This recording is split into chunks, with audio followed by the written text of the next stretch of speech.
Do you remember when drones first came on the market and people started using them in their video productions and people's minds were blown? Well, FPV drones are kind of in that same place right now.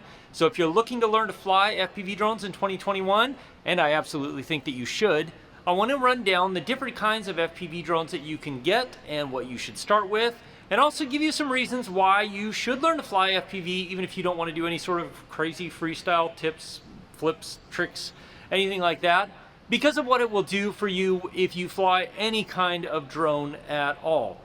And yeah, we're also going to talk about this red cinema camera carrying beast of an FPV drone, and we're going to fly it. Now these are some very common different types of FPV drones. This one's kind of a special case, we'll talk about it in a minute, but starting over here, this is the kind of FPV drone I recommend most people start with. This is the Beta FPV Meteor 65, links in the description. You can get a kit that comes with a controller and goggles with this for about $200, and this will teach you all the skills you need to learn to fly FPV. They're also a lot of fun to race around indoors, especially if you live in a cold climate in the winter. Yeah, I won't say how many of these I've gone through now because purely I have raced them around as much as possible in the winter with my son and some friends. A lot of fun. Inexpensive, but will give you the experience and all the skills you need to learn to fly FPV. So I recommend starting with something like this.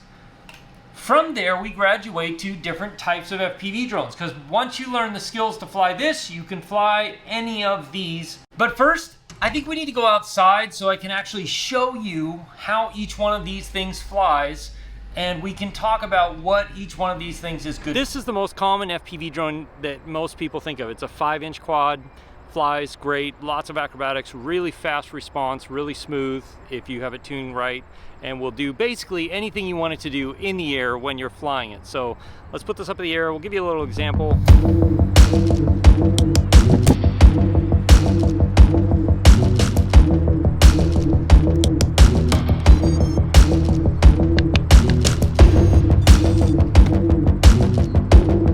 Always got to make sure the GoPro is actually recording, because the amount of times that this thing is not recorded when I thought it was is astounding.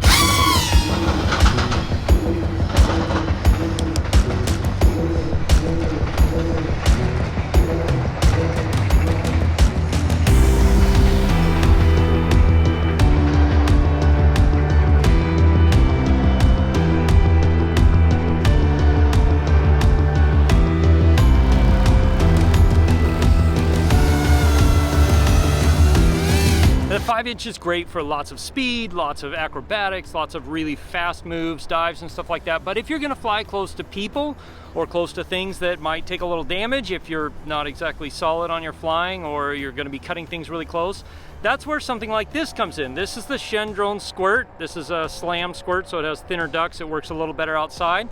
But this is a lot safer, obviously, because the ducts, you can fly close to people. And it's a lot slower too. So we're gonna throw this up in the air and show you exactly what this can do. Not as many acrobatics, but some really good, smooth cinematic flying. This thing's great for doing indoor tours of houses, office spaces, things like that. And really nice, really gentle, really fairly easy to fly.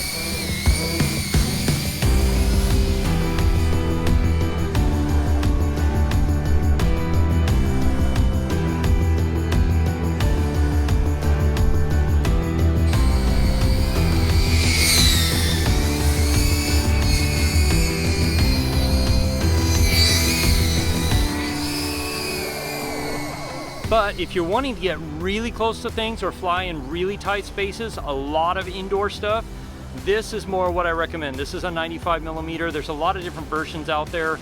I'll link a couple in the description. One of my favorites is the Micron 2 from Hom FPV. It flies really well, but because this is so small, it won't carry a full-size GoPro, so you've got to strip one down and basically do this, a naked GoPro, which is just the circuit board and the sensor. But the image quality is the same as a GoPro. This is a GoPro Hero 8. This drone is not for going fast. It is for going slowly and through very small spaces, but it does give you some really nice, interesting results in tight spaces because it can fit through such small gaps. Also, sometimes when I'm hiking, I'll take this with me because I can get the FPV shots I want with this, but I don't have to take up a lot of space because everything is a lot smaller, including the batteries.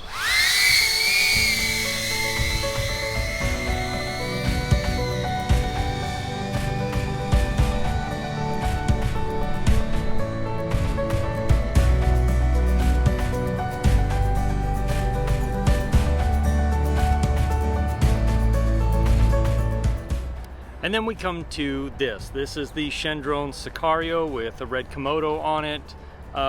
This is a much bigger FPV drone, and it is purpose built for box cameras like this and basically filming for bigger productions, because there are times when a GoPro just won't cut it, especially when you get into low light. GoPros fall apart, they're small sensor. When you can put a larger sensor camera on an FPV drone and do the same kind of shots that you can do with any of the other drones, a 5-inch, you can do flips and rolls and everything else with this, but the footage that comes out of it is much higher quality. Now, I don't recommend anybody start with this drone. You need to work with some other drones to really build your skills up before you jump to something like this. But I do think that you're going to start to see a lot more of this kind of drone with cinema capture ability, cinema cameras on it. If you've seen one of the recent Porsche ads, that was all shot with FPV drones, something similar to this size, same camera. You're going to start seeing a lot more of FPV type shots using rigs like this, and I gotta admit, it's just a lot of fun to fly, even if it is a little scary to send $10,000 hurtling through the air at 50, 60, 70, 80 miles an hour. But we'll fly it.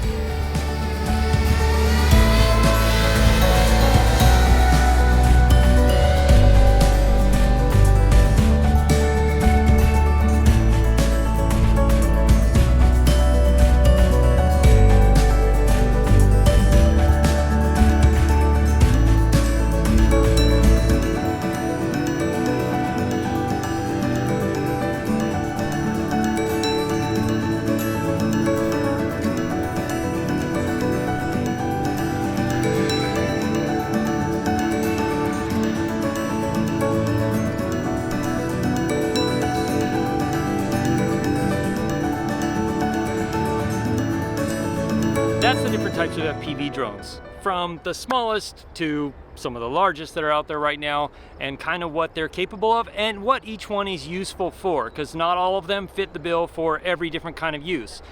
But I told you that I was going to give you some reasons why I think you should learn to fly FPV, whether or not you want to go out and do loops or tricks, or if, you know, do stuff that I did, which is not the most amazing freestyle, but it is something. And reason number one is that flying FPV teaches you a lot about aerodynamics and a lot about drone flying in general, so it makes you a better drone pilot. Even if you're flying something like this, flying FPV will give you much faster reaction time and just a much better connection with what the controls will cause your drone to do, which in turn makes you a better drone pilot. Reason number two is that it will give you a lot more confidence to fly closer to things and maybe even fly through things with a drone like this, because it teaches you to be a much better judge of distance and how big your drone is in comparison to how big the space is around the drone. And reason number three is it's just really a lot of fun. Even if you don't want to do it professionally, even if you don't want to film stuff with it, flying around the little drones in your house or in a big space inside or in your front yard, backyard, is just a lot of fun and a great way to kind of experience the world in a different way. Now, if you want to learn more about how to take better photos and videos with drones like this, mostly, I put together a playlist right here. You can click or tap there. I will see you in one of those videos. As always, if you have questions, ask me in the comments below or join my live streams, which happens most of the time, Wednesday nights at 4 p.m. Alaska time, 8 p.m. Eastern. Hasn't happened the last couple of weeks because I've been traveling, but I will see you again soon in the next video. Cheers.